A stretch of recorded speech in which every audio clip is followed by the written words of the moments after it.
Let's remember here, the people we are fighting today, we funded 20 years ago.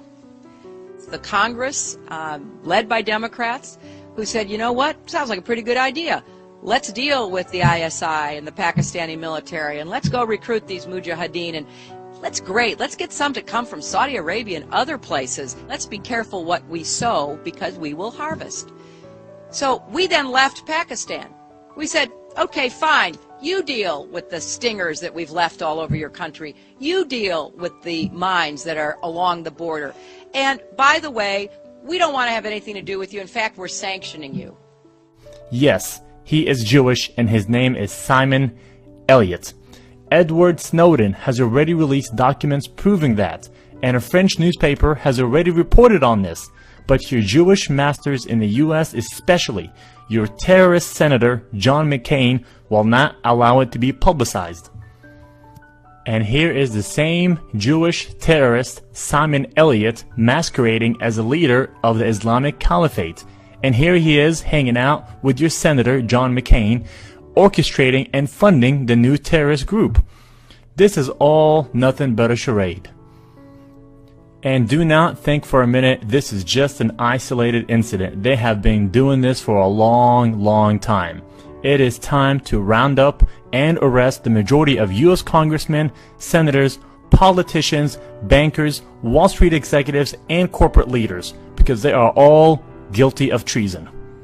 Adam Gadon, the so-called American Al-Qaeda who proclaimed himself the media maven, if you will, for Al-Qaeda, and was helping to produce a lot of these so-called Al-Qaeda videos that were all over the internet that made Al-Qaeda look really bad and made the Muslims look bad. Should you fail to comply in full, we will deem it sufficient justification to continue to fight and kill Americans. Come to find out, Adam Gadon's real name was Adam Perlman. And not only was he, in fact, Jewish, he was the grandson of a member of the board of the Anti-Defamation League.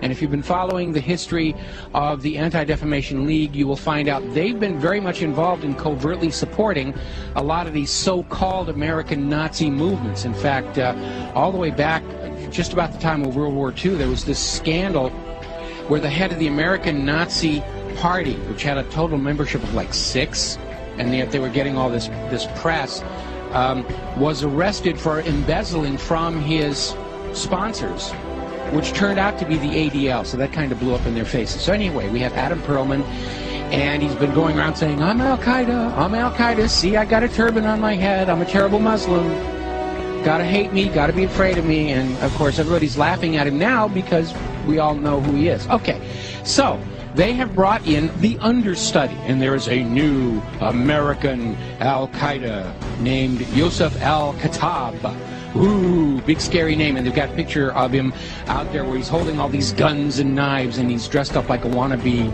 Rambo, and he's scowling at the camera, and he supposedly has this website with things in it, like pictures of the Statue of Liberty with an axe buried in the back of the head. I mean, very heavy-handed, very over-the-top. There was also a link to a puppet show mocking Danny Pearl's beheading. Take a look.